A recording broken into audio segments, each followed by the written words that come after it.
5. It has been a very big week for the naughty COVID disinformation brigade. 4. The clampdown on so-called hatred or hate speech actually green lights hatred.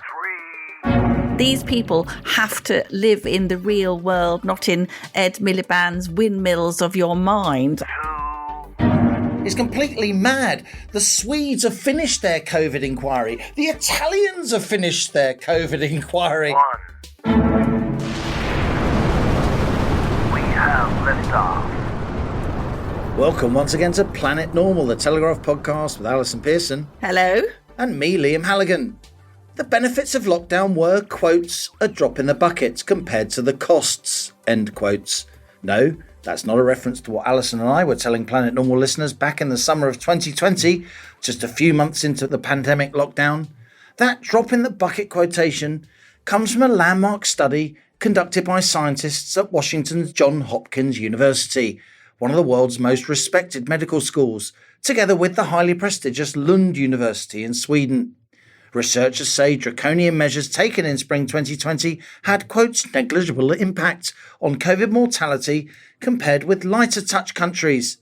Lockdown saved as few as 1,700 lives in England, Wales in spring 2020, according to this study, which concluded the benefits of the policy were a drop in the bucket compared to the staggering collateral costs imposed. Is this vindication, Allison? Well, let's discuss. Because to my mind, vindication makes me feel sad rather than smug. There's lots to discuss. This lockdown report, Keir Starmer's bust-up with the unions over net zero policy, and anti-royalist Jacinda Ardern accepting a royal gong. But let's start with proceedings at the High Court, because a certain young man has been giving evidence, having jetted in from the States. Less at the young, he's 38. He may carry on like Kevin the teenager. Young compared to us. He's young compared to us. He's old enough to know better. Big enough and ugly enough. Before we go into that dreary, pathetic spectacle, let's just quote from the film I, Robot, Will Smith playing Detective Del Spooner. Somehow I told you so, just doesn't quite say it. That's where we are, Halligan, isn't it, really? But I don't feel good about it. I just feel sad. Do you? Yeah. I prefer you when you're smug, actually.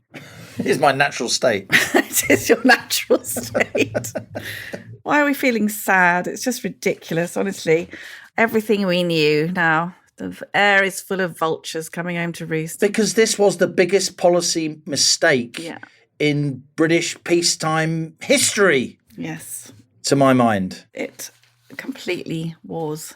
Are we going to do a bit of Harry? So how do you think he's getting on? He hasn't got much of a case, has he? He seems to be saying, look, I didn't like this, so the law courts have to rule on my side, but he doesn't seem to have the evidence. Well, I think he and the Duchess, megalomania, as I christened her yesterday, megalomania and Harry, they live in a world of their truths, not the actual truth, Liam. So when their truths bump up against facts, it's never going to go well, is it really? It's a bit of bumper cars. Look, I said in my column this week, the tabloid papers did and have behaved disgustingly over the years. We know that they illegally intercepted phone calls, hacked into voicemails of Millie Dowler, missing young woman, later found to have been murdered.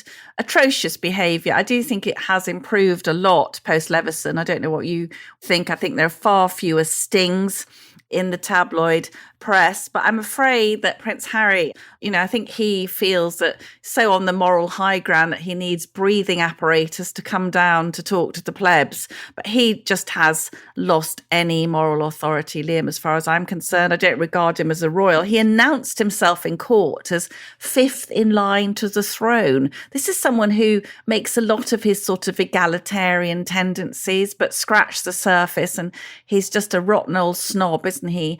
And he is accusing people, describing Paul Burrell, Princess Diana's former butler, as, as a two-faced shit. Well, I think Prince Harry is in contention for that award as well, isn't he? Because he blames people for selling gossip about the royals, and his main source of income now is selling gossip about the royals. So not very impressed, Halligan, here. I do think he's guilty of overreaching. I do think he's guilty of putting into court, putting into a kind of legal context, what is basically a row with the press, where the press can't be proved to have done anything that's unlawful. I mean, who knows? You and I don't know if the press did do things that are unlawful. They may have done, they may not have done. No, that's not right. We know that Mirror Group has previously settled for what is believed to be £100 million. I meant with regard to this new case. But certainly there's historic bad behaviour, isn't there? There certainly is, but, double jeopardy and all the rest of it, Magna Carta. So has he got any actual evidence to stand up the accusations that he's currently making? I don't know. I've been keeping an eye on these court hearings and what he's been saying and the comments that have been coming from the High Court. And it strikes me that he doesn't, but we shall see. But I am concerned about the guy. I don't wish him ill. He does seem to have got himself into a point where he's very, very angry, estranged from his family. He's spending more time in the UK on this court case than he was on his own father's coronation. I did think he made rather a sad spectacle during that coronation. And I wonder genuinely where this is going to end up for Harry, if indeed this court case does fail and indeed end up in humiliation. There may be no other word for what he is about to endure. That's certainly what legal sources tell me on current evidence. You're being a bit tender-hearted, aren't you?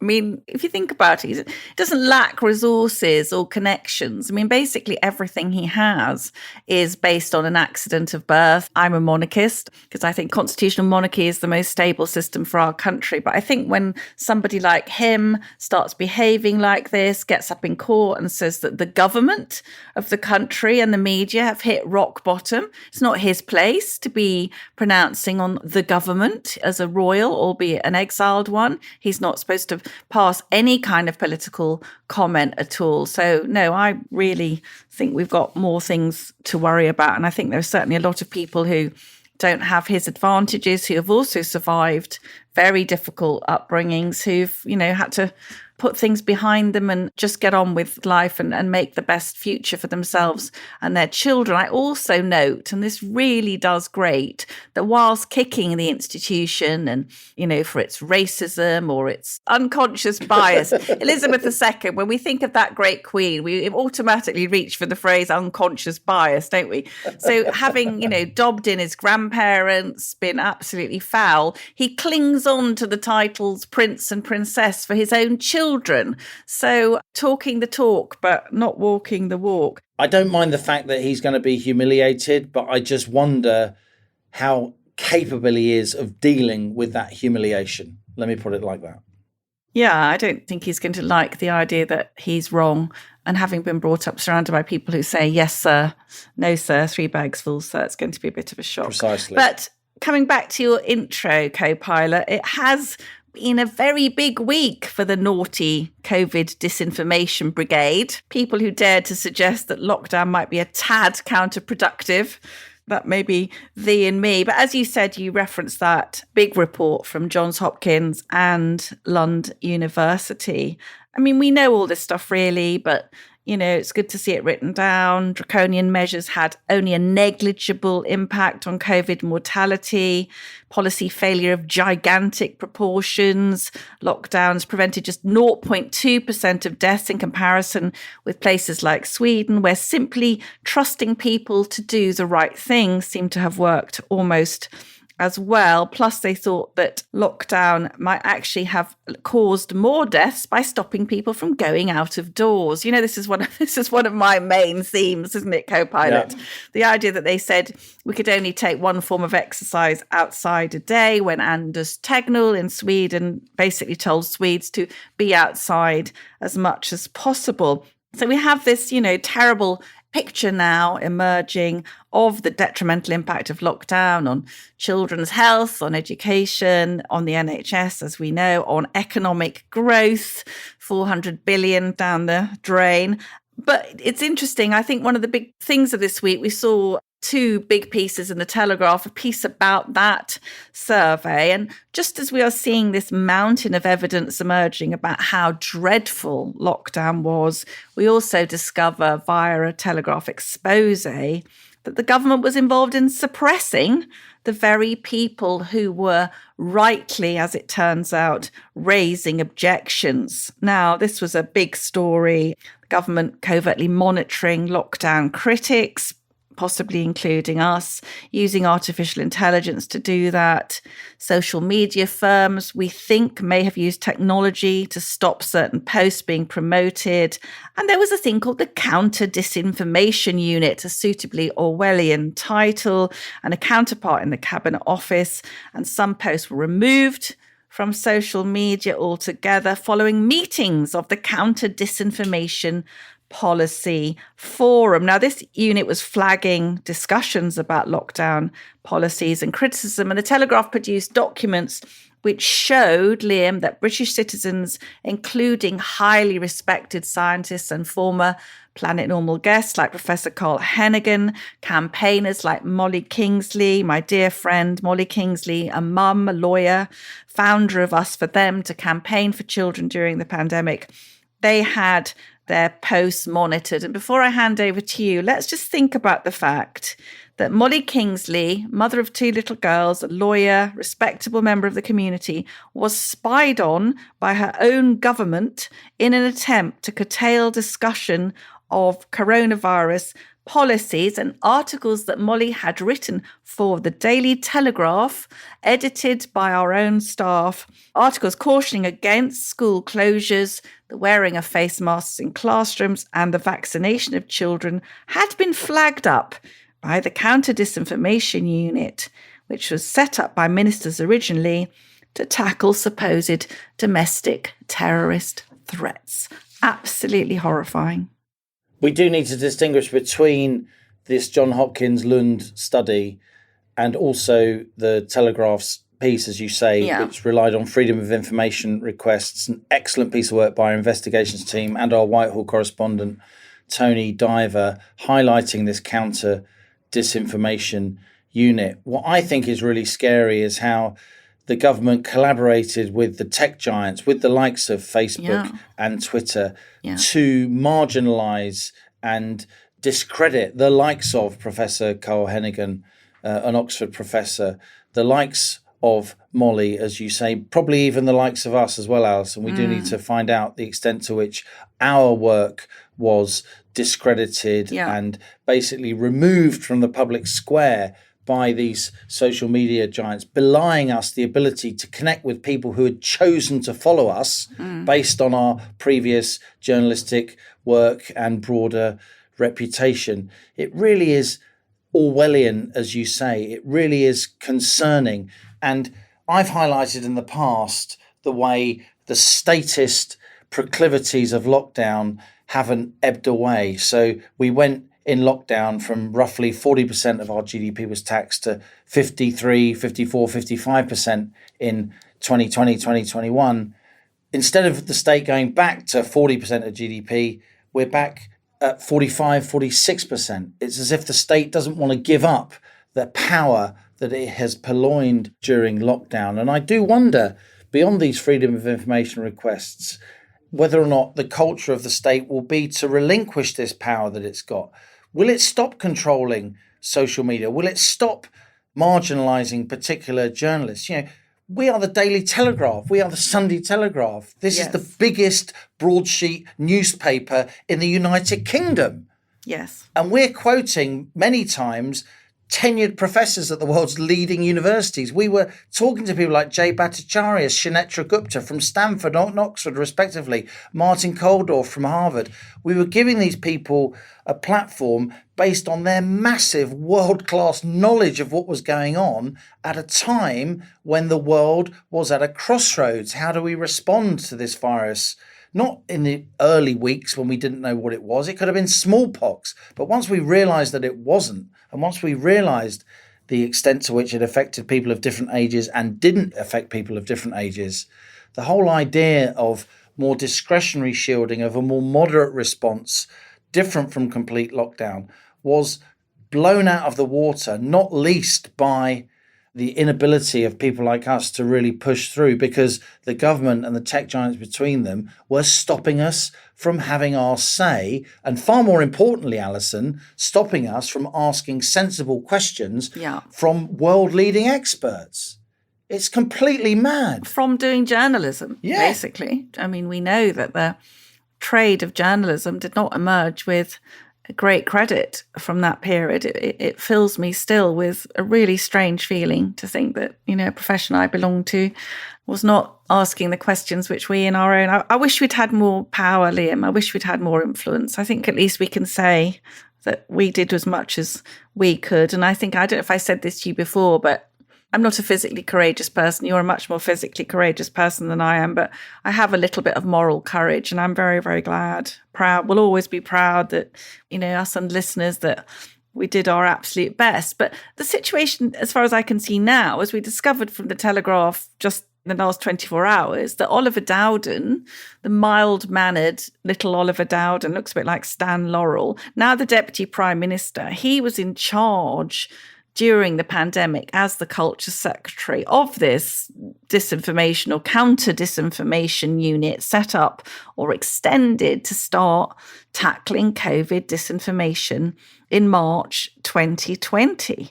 And let's close down all the people who are asking whether any of this is a good idea, pouncing on people wondering about the wisdom of vaccinating children. I mean, I'm 100% confident that in future people will turn around and say the mass vaccination of the population against a virus which only posed a lethal threat to the elderly and people with pre-existing conditions was an error, okay? So it may only have had rare side effects, rare deaths, but people in their 30s, 40s, 50s and 60s who didn't need it necessarily have suffered and so on. And it's very, very bad. But it was very interesting, apart from that the CDU, this disinformation unit, not only logging information about the likes of us and Molly and Carl, but Conservative MP David Davis, noting David as highly critical of the government with the majority of comments. Listen to this,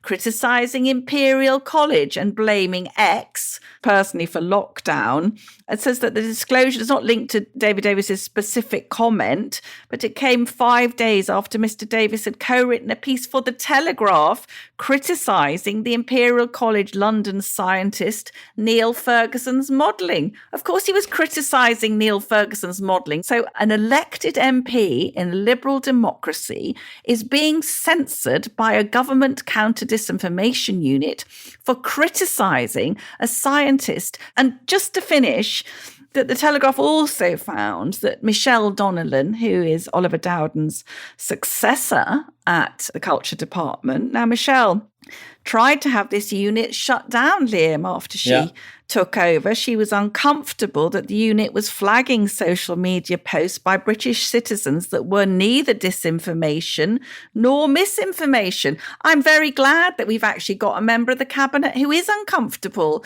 that we have a unit which would be better off based in Beijing or the former East Germany. I mean, it's just diabolical.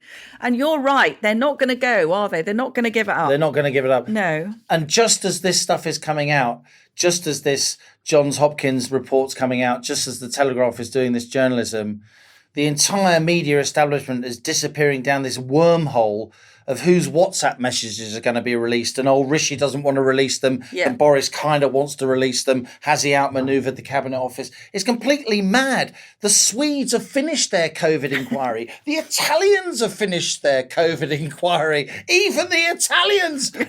Sorry to all our Italian friends, guys, but you're not known for sort of rapid bureaucracy. And yet you finished your COVID inquiry after being at the absolute forefront of when COVID happened, of course, those ghastly pictures from northern Italy, given the industrial connections between northern Italy and China. And yet the Italians have finished their COVID inquiry. We haven't even started ours, and we've spent 100 million quid. And now the media is going into a meltdown about a bunch of WhatsApp messages before the testimony of a single person has even been heard. So what's the betting on how long this inquiry will take? Will it be 7 years as the Chilcot inquiry took? Will it be 12 years as the Bloody Sunday inquiry took? It could be even longer, and it will become ridiculous, because who's to say we won't have another pandemic before then? I think if there is another pandemic, we'll get into a situation where the public will basically tell the ruling class, naff off. We are not listening to you. No. And that is significantly a very dangerous situation too. That's what I really worry about.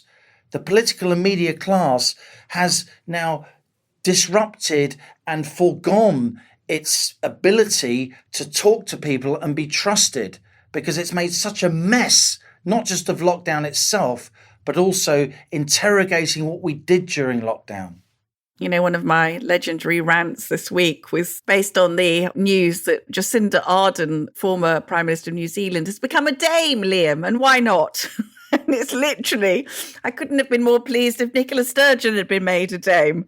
What we are seeing, and I think this is at this time when, as we've said, all the harms of lockdown are firmly coming home to roost. And what we are seeing is people involved in the pandemic who were very often on the wrong side of things, as we now know, and they're all being garlanded, knighthoods here, damehoods there.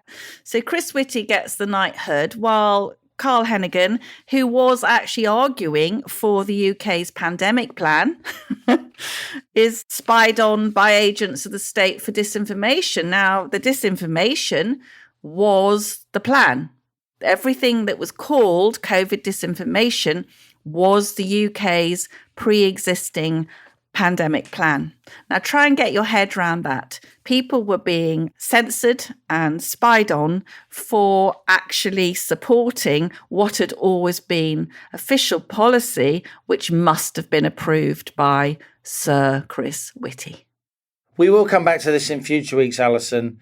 Again, it doesn't feel to me like vindication. I just feel sad that this is the situation we're in, because I genuinely believe now that our political and media class collectively made such a mess of this that a lot of ordinary people won't listen to them when we have another pandemic. And that's a very dangerous situation. You know, I tip my hat to the likes of Shunetra Gupta, to Molly Kingsley, to Carl Hennigan and other lockdown heroes. If Planet Normal listeners who aren't regular listeners want to hear from some of those, just a few months ago we did a Lockdown Heroes 2-part special, didn't we, where we heard from the people we've mentioned, Jonathan Sumption, Carol Sikora, the fabulous oncologist, and so on.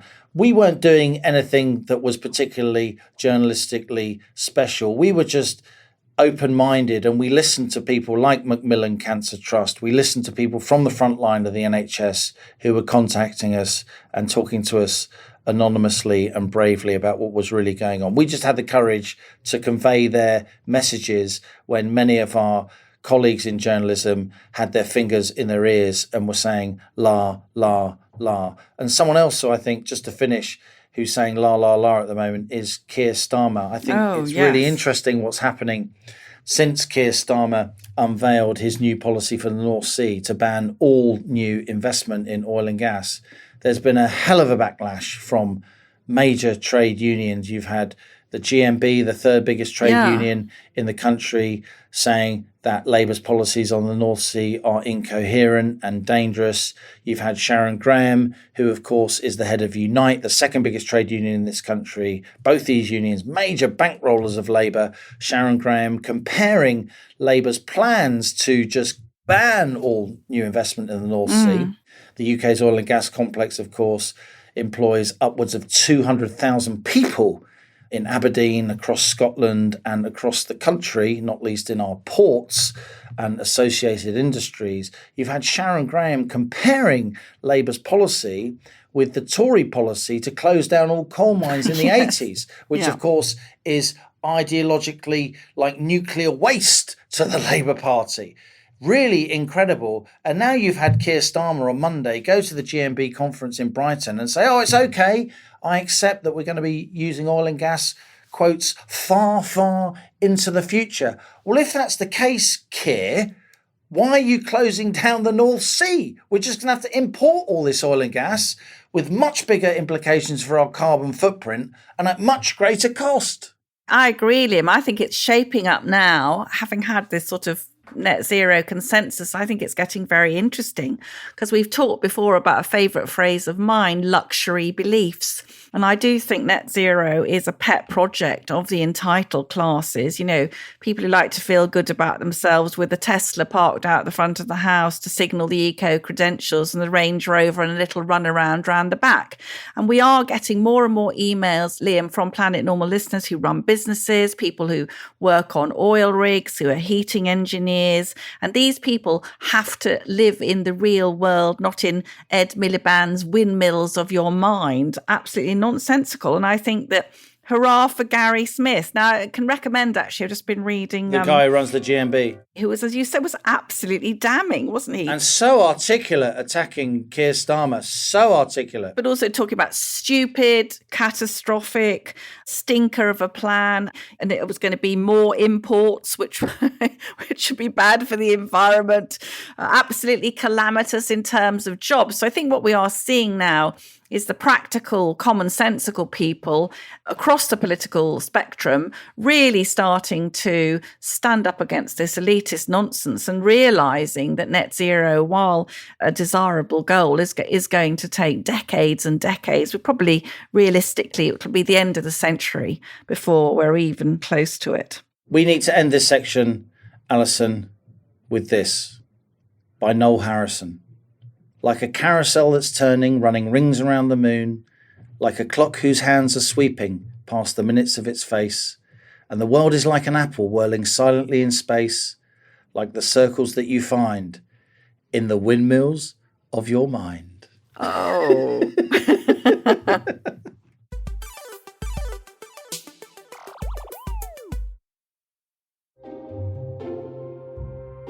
I do apologise for interrupting your podcast listening, but I wanted to pop in to tell you about another Telegraph podcast, mine.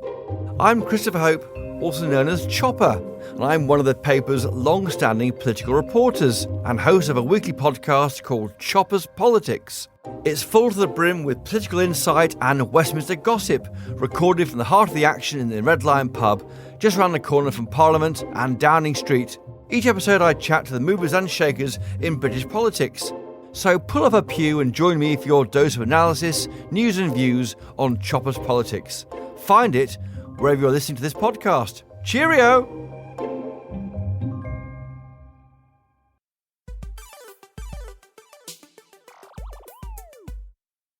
Brendan O'Neill's the chief political writer for the website Spiked. He previously spent 15 years as Spiked editor. A regular contributor to The Spectator and the Daily Mail, the columnist Rod Liddle refers to Brendan as the best and funniest writer we have on the multiple insanities gripping the Western world. The Guardian, meanwhile, calls him a sub-Danny Dyer obnoxious intellectual wind-up merchant. Brendan's latest book, A Heretic's Manifesto, Essays on the Unsayable, has just been published by the London Publishing Partnership. So we thought it'd be a good moment, Allison, to welcome him aboard the rocket of right thinking, the capsule of common sense, this, our Planet Normal, flying refuge of reasoned views.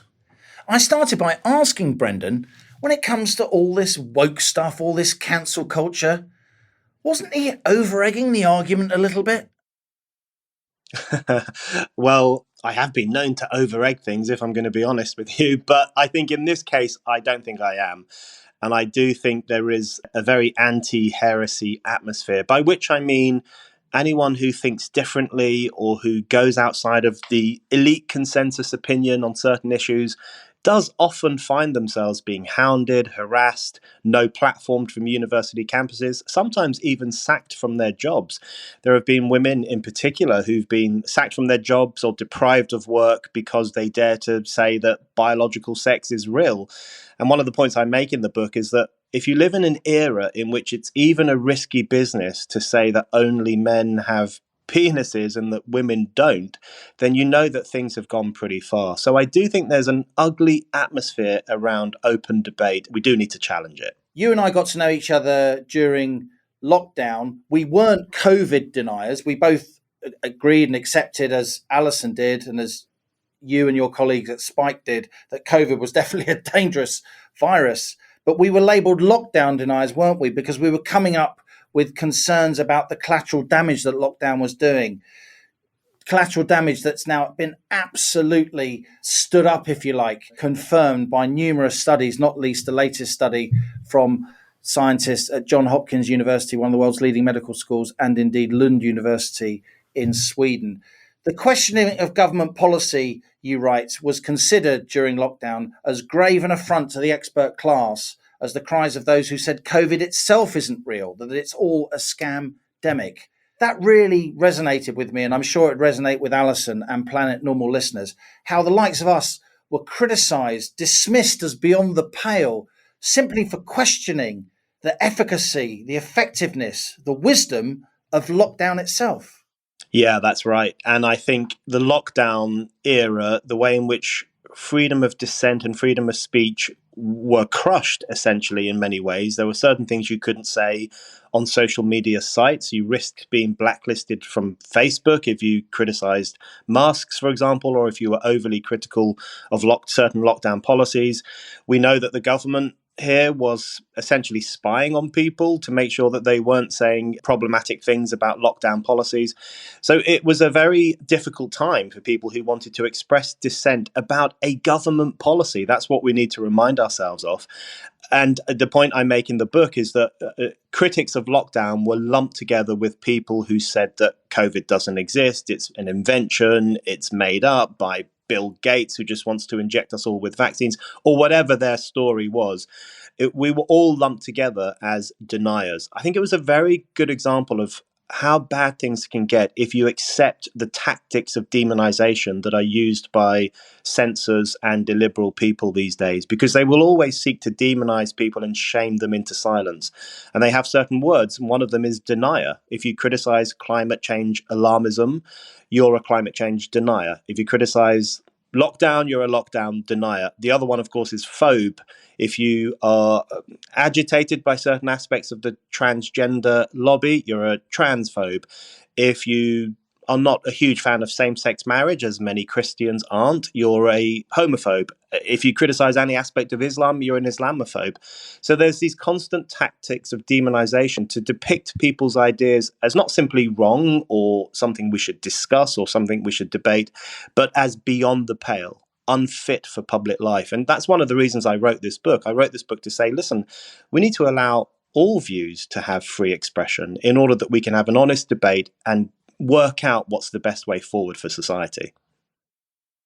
I must say, I find the use of the word denier as particularly outrageous, given that that word really became popular when used to describe people who hold disgusting views about the Holocaust, denying it even happened, of course. And to elide historians who deny the Holocaust with people who are questioning, lockdown or questioning how fast we transition to net zero, for instance, is absolutely outrageous to me. And on this question of climate change, there's a brilliant passage in the book where you describe how Agnes Sampson was hung and burnt at the stake in 1591 for climate change.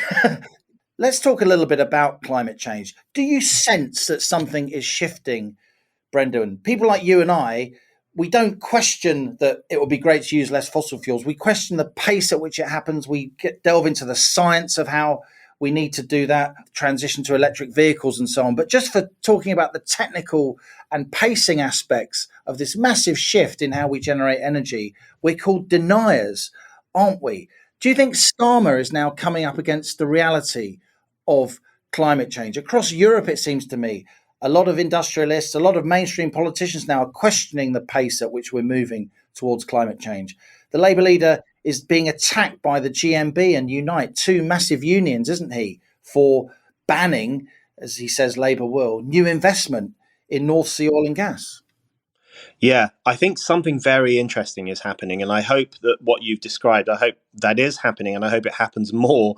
I think what some people are recognizing, whether the political class have recognized this yet, I'm not sure, but some people are recognizing that there is a huge tension between the net zero agenda, the cult of net zero, as I call it, because it does have a pseudo religious feel to it. This idea that there will be an apocalypse in the year 2050 unless we all pay penance for our sins of industrial hubris and environmental degradation. I think some people are realizing that that ideology crashes up against the interests of working people, the interests of the majority of society. So if you look at the Dutch farmers' protests, for example, they're protesting against the potential closure of 3,000 farms in the Netherlands in order to reduce nitrous oxide emissions. Or the truckers in Denmark are protesting because a new fuel tax is going to be slapped on them, again in the name of net zero. And people forget that the Gilets Jaunes protest in France, which lasted every weekend for a whole year, that started as an uprising against a green fuel policy that Macron imposed on the country and which hit the pockets of working people who don't live in Paris in particular. So a lot of tensions are emerging between some leaders in society who want to impose net zero very speedily without thinking about the consequences, and ordinary people who are starting to say, hold on, this is going to make driving my car more expensive. This is going to potentially put me out of a job. This could make energy more expensive. This could really hit my pocket in a way that is unsustainable. So I want to see more of that kind of discussion, but the only way we can have that is if we're free to talk about these things. It's only through having the freest, most rigorous discussion possible that we can work out some of the serious dangers in the net zero drive and talk about what society more broadly really needs. Throughout the book, you talk about social media. You focus in particular on social media in chapter 8, where you coin this paradox of hate. It's a curious fact, you write, that we live in societies that are preoccupied with policing and punishing hatred, and yet hatred abounds. It flourishes. Hatred is the lingua franca of social media.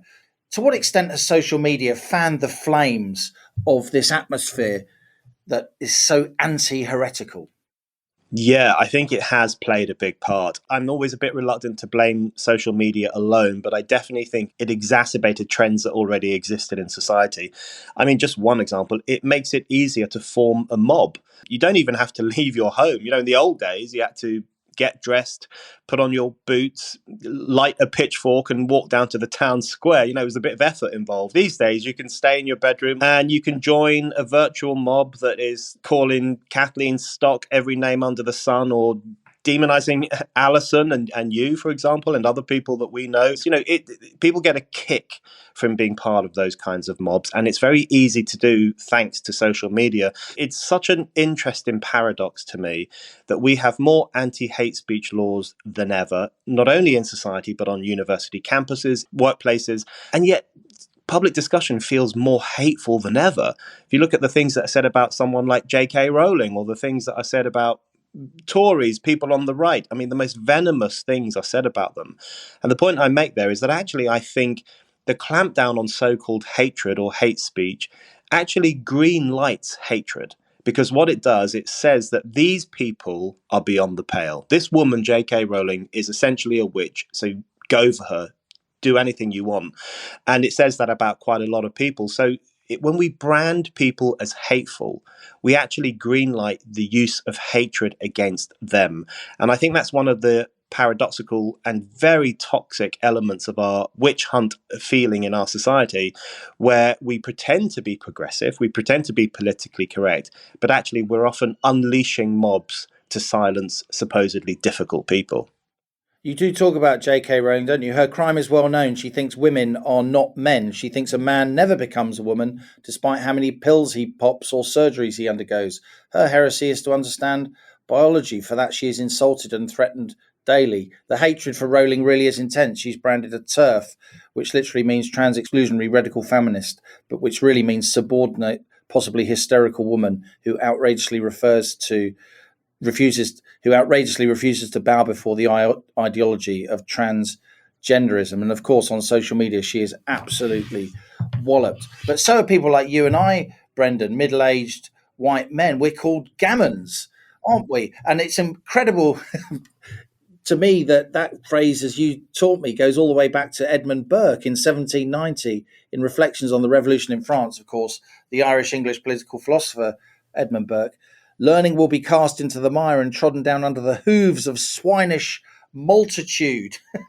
So gammon really became a phrase during the Brexit wars, didn't it? To what extent do you think the current political discourse, social media has caused it? To what extent do you think Brexit caused it too? Yeah, Brexit brought a lot of it to the surface. I think that's what happened amongst the elites, sections of the establishment. There's always been an element of contempt or distrust for ordinary people. There's always been an element of discomfort in trusting them to vote in elections. That does make certain parts of the establishment feel uncomfortable, but they kind of keep it under wraps, or they keep it quite quiet, or they dress it up in euphemisms normally. But after Brexit, it just exploded, and we saw the most extraordinary outburst of, I would call it, class hatred, class disdain, a visceral snobbery, a visceral anti-democracy in the Ramona elites and their efforts to overturn the votes of 17.4 million people. Working class communities were referred to as low information. They didn't know what they were voting for. As you say, they were called gammon. Gammon is pig. That's what it is. And so in that, I've got a chapter called Rise of the Pigs, where I draw the line from Edmund Burke's attack on the swinish multitude and the swines, by which he means the kind of ordinary people who are a bit piggish. And you fast forward to the 2020s and you have supposed leftists and supposed liberals referring to ordinary people as gammon, which in some ways is even worse. At least pigs are alive, whereas gammon is just inanimate flesh. It even shocked me, and I've been writing about the tensions between sections of society for a very long time, but it even shocked me. And I do often wonder how long it will take to repair political trust in this country after that such a shocking experience of a section of the elite trying to crush the votes of millions of people. That's an unforgivable crime against democracy. I'm glad they didn't get away with it, but I don't think many people out there will forget it too soon, what was almost done to their right to vote. But it seems the Lib Dems are doubling down. Jo Swinson had a disastrous result in the general election when she was leader on a manifesto to hold another referendum on Brexit. Now Lib Dem leader Ed Davey saying we don't even need another referendum. Under a Lib Dem government, Parliament would just take us back in to the European Union with no referendum. Absolutely astonishing. It is astonishing. And we talk about cancel culture a lot, but we rarely talk about what would have been one of the worst acts of cancellation of modern times, which would have been the cancellation of democracy. If the Lib Dems get their way, if they were to do that, that would represent the cancellation of democracy itself. And, there's so much hypocrisy in these groups in society. You remember a couple of years ago, they were celebrating the 100th anniversary of some women getting the vote and working class men getting the vote. And then without blinking an eye, they went straight back to trying to void the votes of millions of working class men and millions of women. So it's just an extraordinary hypocrisy, and they can't even see their own hypocrisy. But it's so important, I think, to defend not only freedom of speech, but also democracy these days, and to recognize that they actually depend on each other. Let's talk a little bit at the end, Brendan, about you, your educational background, your socioeconomic background. We're from very similar parts of the world, aren't we? West of Ireland parentage, grew up in North London suburbs. How did you make it into high-end journalism? Because it strikes me there's so few people of our background who actually do.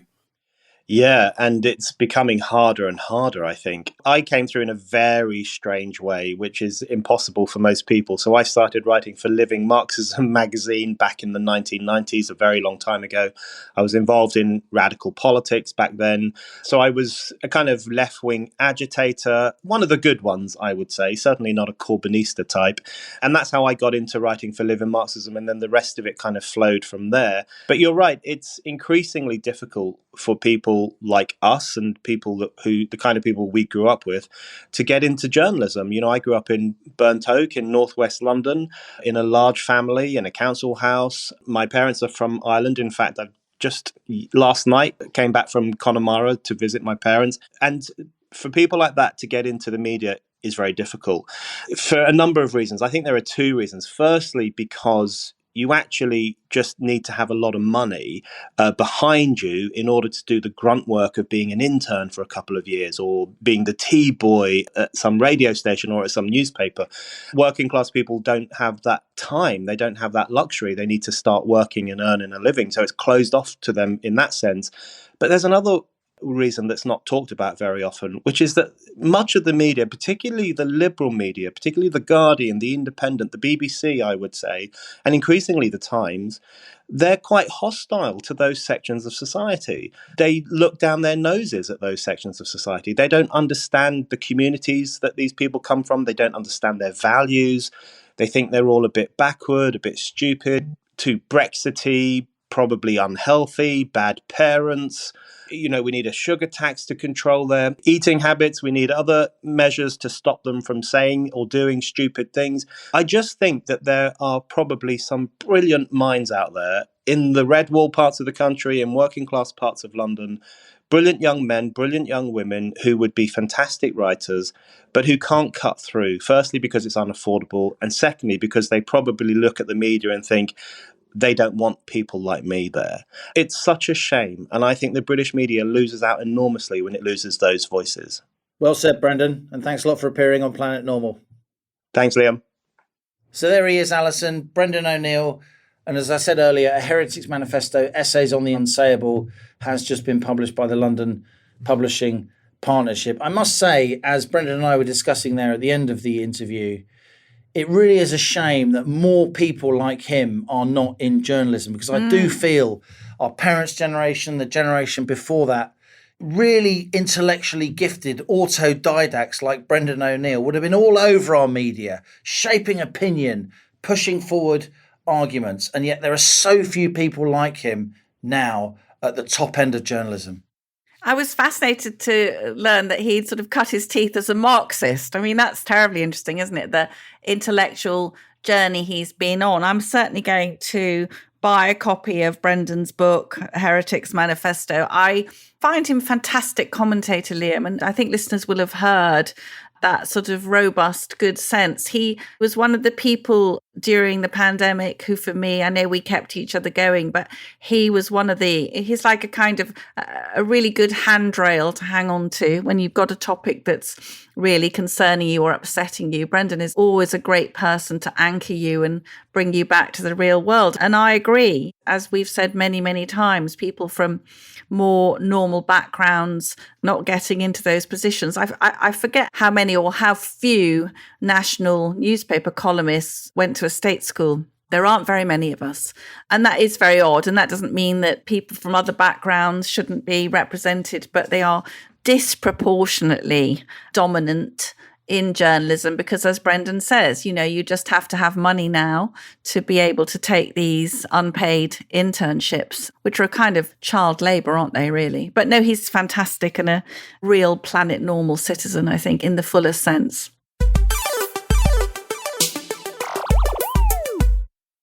Now, onto our listener emails, the messages you send to planetnormal@telegraph.co.uk. Please keep them coming. We absolutely love to read your thoughts. We had a fantastic reaction to Miranda's email last week about the breastfeeding support group where someone was told off for misgendering by using the term ladies, because as we know, it's not just ladies who do breastfeeding, is it? I still can't believe that. I mean, it would be funny if there weren't actually people telling people they couldn't call breastfeeding women ladies, because as we know, most of them are men, aren't they?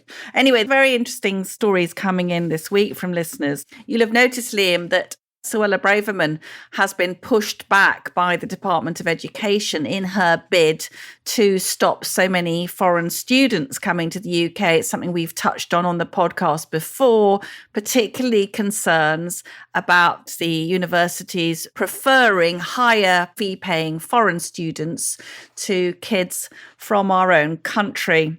And I've had a few very fascinating responses to that.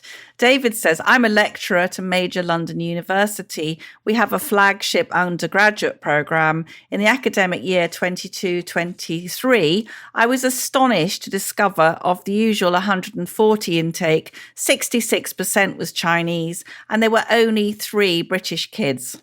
The balance being made up of other Asian groups and a few Europeans who can afford the higher fees. There are several implications to this new student profile. One, language proficiency. During COVID, the gold standard English test couldn't cope with the move online. So they started to accept other language proficiency qualifications, and the standards are no longer gold. Also, says David, it is quite common for students to cheat, a friend taking the test for them, etc. Number two, cultural groups. Despite coming to an international institution, the students stick to their own cultural groups. That doesn't just apply to the Chinese, it's across the board. This is hardening as the Cold War is developing, says David, very interestingly. Whole teams in group assessments are sticking to their own cultures. And he goes on to say that for research methods, this cultural isolation has lots of implications. Students conducting research in London amongst only Chinese students. He says, since I was having to dumb down the teaching and research outputs were subpar, I went to see our program director. He confirmed that they were experiencing the same issues. The program director had been to see the head of faculty to discuss the issue, since it was impacting the quality and the university brand. They were advised that overseas students represent profit. The university has invested heavily in infrastructure, which needs to be paid down. In effect, our university is now a profit centre. Moreover, a profit centre which is seeking to expand student numbers by over 2,000. And David concludes, I think you are onto something. There is the exclusion of British students. There's the geopolitics of training up our competitors, if not our enemies. There is also a severe upper middle class brain drain to the US now, with Eton and Harrow seeing at least 20% of their students applying directly to the Ivy League. And next, Liam, just quickly backing that up, Lee says, I'm currently teaching MScs at a Midlands university, cohort of 37 students, 10 Nigerians, 1 Saudi, the rest are Indian. Marking assignments, the standard of English is well below a GCSE pass. One Indian MSc student cannot even verbalise their dissertation proposal to me. He is going to subcontract it to an essay writer. So there's British higher education for you in all its glory. If you know anything about this, listeners, please do write in, because I think the Telegraph could be doing an investigation into this. It sounds completely scandalous to me. This is from Denise. Dear Alison and Liam, how valedictory it must be for you to have seen the front pages of the Daily Telegraph yesterday and today, pronouncing that lockdown saved a minimum number of lives compared to the as yet untold amount of damage elsewhere, whilst publishing the picture of the brave activist Molly Kingsley. I'm convinced the only reason I'm not in prison for ABH, GBH or worse is because I didn't have a child of school age through that dark period. What a stain on the country in general and a blight on the lives of those deprived children and their families in particular. The headline, says Denise, would be a cause for celebration for those such as your good selves to whom it was blindingly obvious that the effects of lockdown would be worse than COVID itself, if it were not for the knowledge that recovery from the effect of the egregious state control suffered by the entire population will take years, if at all. I've been with you since episode 1. I never miss an edition of Planet Normal.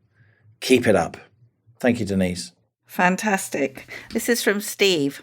Reading Allison's comments in today's Telegraph about gongs being awarded for the most enthusiastic and totally wrong proponents of lockdown put me in mind of a joke that used to be commonplace within the engineering world. The 6 stages of a major project. 1, enthusiasm. 2, disillusionment. 3, panic. 4, the search for the guilty. 5, punishment of the innocent. 6, rewards for those who took no part. Plus, ça change. Please keep up the good work in your Telegraph columns and, of course, on Planet Normal. Thanks for that, Steve. Punishment of the innocent. Rewards for those who took no part. Deputy heads must roll. This is from Craig. Dear Alison and Liam, I'm an Englishman abroad, Greece for the last 30 years, long story, and would just like to communicate my thanks to you both. Although I've had the honour of actually being followed by Alison on Twitter, God, she doesn't even follow me, and as such could message you my thanks via that medium, I've stopped using that platform for the last couple of years for the sake of my own sanity. Allison, I don't know how you deal with the bile directed at you. I really don't. So email it is. I've been a privileged passenger on your rocket since the early days of liftoff, and my Thursday afternoons wouldn't be the same now without smiling at Allison's lovely sounding hello. Hello. And I'm sure I'm not on my own when I say that your podcast has given this listener every emotion on the spectrum, ranging from despair to hilarity to everything in between. In particular, your interview with the incredibly courageous John Chappell has moved me into communicating my gratitude for the way you both handle these dreadfully sad situations with eloquence and real humanity. When you revealed that sufficient money had been raised to allow John to pay for treatment in Germany, I have to confess, I fist pumped a get in and shed a tear at the knowledge that he has a fighter's chance. Over the last 3 years of listening to Planet Normal, and this is, Allison, our 150th episode. Hooray! Over the last 3 years of listening to Planet Normal, there have been many... See, I buried the lead, as ever. There have been many other occasions where your professionalism and kindness has restored again and again my at times wavering belief in genuinely good people looking to tell the stories that need to be heard. Your questioning of all things lockdown served as a support during a time when I feared, and still do actually fear, for my children's future. I look forward to boarding the rocket and the solace that there are thousands of fellow passengers just as happy as I am for an hour spent in the company of two truly decent human beings. Well, maybe. Thank you both, Craig. P.S.